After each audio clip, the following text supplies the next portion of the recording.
Ada banyak hadis yang ancamannya itu tidak mencium bau surga. Banyak. Di antaranya laki-laki yang dayus, ya, suami yang dayus, ayah yang dayus.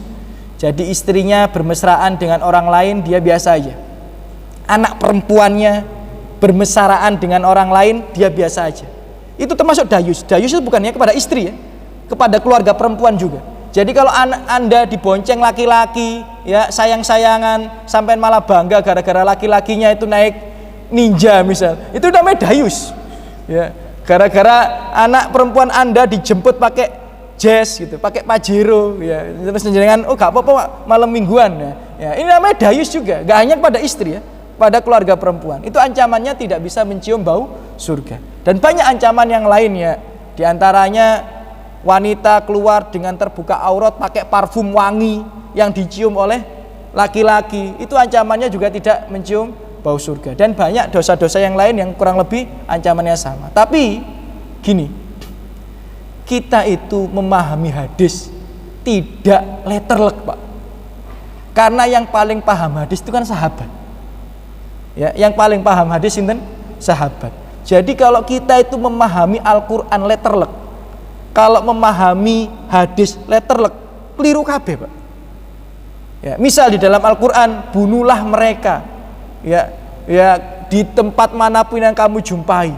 Nah, ini letterlek. Yang dimaksud siapa? Orang kafir. Loh, kalau kita baca ini letterlek, orang kafir kita bunuhin semua.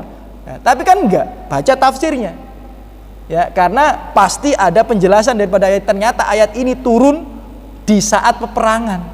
Ya mesti ae nek pas perang ambek wong kafir, dhek sembunyi nang burine gobek. Ya mesti kita pateni, Pak. Kalau enggak kita bunuh, ya dia nanti bunuh kita, kan gitu memang dalam peperangan. Tapi kan ada batasan, tidak membunuh wanita, tidak membunuh anak-anak. Ini bagus.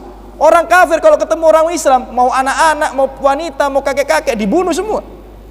Nah, jadi nggak boleh dibaca letterlek tok. Harus ada syarahnya, ada tafsirnya gitu. Ya, ada ustadz ngisi kajian bilang, hartamu adalah harta orang tuamu. Berarti kalau orang tua datang ngambil uangmu, nggak apa-apa. Loh, kata siapa ini? Nah, itu karena baca hadis letterlek.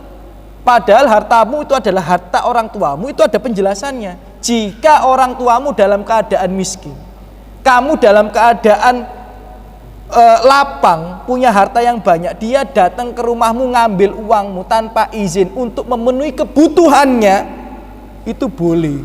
Tapi nek njopok duit kene gawe tuku pajero, Pak, ya gak boleh, Pak. Ya, gawe tuku apa namanya? Nah, repot ini nanti kalau hadis dibaca letterlek. Nah, contoh, la yu'minu ahadukum hatta yuhibba li akhihi ma yuhibbu li nafsi. Tidak beriman, ini secara letterlek ya. Tidak beriman salah seorang di antara kalian kalau tidak mencintai saudaranya seperti mencintai dirinya sendiri. Tidak beriman, Pak.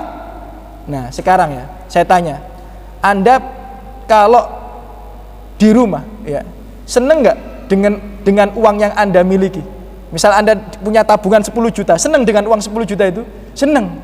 Nah, Anda nggak beriman kalau 10 juta itu punya Anda semua tuh. Saya nggak punya uang 10 juta, harusnya bagi 5 juta dong, ya gitu. Nah, kan tidak beriman orang yang tidak mencintai saudaranya seperti mencintai dirinya sendiri. Kita ini nggak mungkin bisa 100% mencintai saudara kita seperti mencintai diri kita sendiri.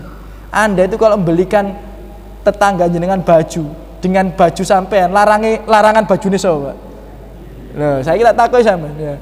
Anda andok ya ngajak bojo sampean, ambek ngajak tonggo, enakan warunge sapa? Warunge sing ngajak bojo apa ngajak tonggo? Nah, gitu ya. Berarti sampean nggak beriman secara letterlek, tapi kan ada syarah hadisnya. Maksudnya tidak beriman dengan iman yang sempurna. Gitu ya. Jadi tidak mencium bau surga. Ancamannya itu ya tidak bisa masuk surga dengan mudah. Tapi kalau orang yang mohon maaf ya, dayus kemudian nggak bisa masuk surga, ya nggak ada itu. Ya, antum baca penjelasan ulama manapun, nek nggak bisa masuk surga itu adalah ancaman bagi orang kafir, bukan ancaman bagi pelaku dosa besar. Dayus itu pelaku dosa besar, tapi tidak membuat mereka haram untuk mencicipi surga Allah Subhanahu wa taala, tidak. Jadi terancam tidak bisa mencium bau surga dalam artian ya susah untuk masuk surga. Tapi bukan berarti dia tidak bisa masuk surga. Nah, kita itu memahami hadis dari penjelasan para ulama. Kalau kita baca letterlek tok, keliru kabeh, Pak. Ya, keliru kabeh. Karena ada makna daripada itu. Dan enaknya kita beruntung ya. Ya, semua hadis itu sudah dijelaskan oleh para sahabat dan salafus soleh. Kita ini tinggal baca tok. Ya, yang jadi resiko adalah baca hadis tanpa memahami penjelasannya. Nah, ayat saja, Pak, kalau aku baca ya. Jangan kamu sholat dalam keadaan mabuk.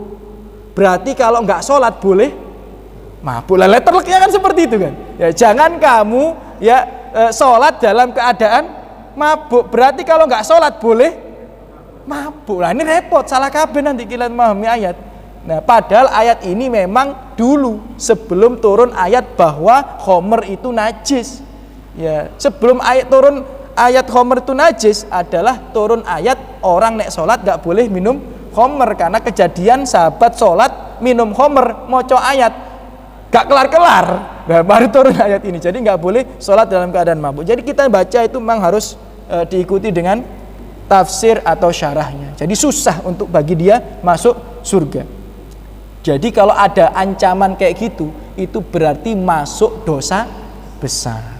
Jadi kalau ada dosa, ada ancaman yang seperti itu, berarti ini dosa besar. Dosa besar itu tidak bisa terhapus dengan puasa Asyura kemarin. Dosa besar itu tidak bisa terhapus dengan zikir ba'da sholat. Dosa besar itu tidak bisa terhapus dengan puasa Arafah. Dosa besar itu tidak bisa terhapus dengan sholat tahajud. Dosa besar itu harus dengan taubatan nasuha. Nah, jadi ancamannya maksudnya seperti itu. Yang tidak bisa masuk surga adalah orang yang syirik saja. Innahu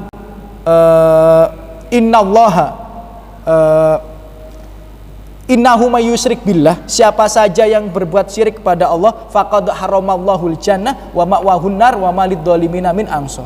Akan diharamkan bagi Allah, haram loh ya, masuk surga, tempatnya itu neraka dan tidak ada satupun yang bisa menolong. Di surat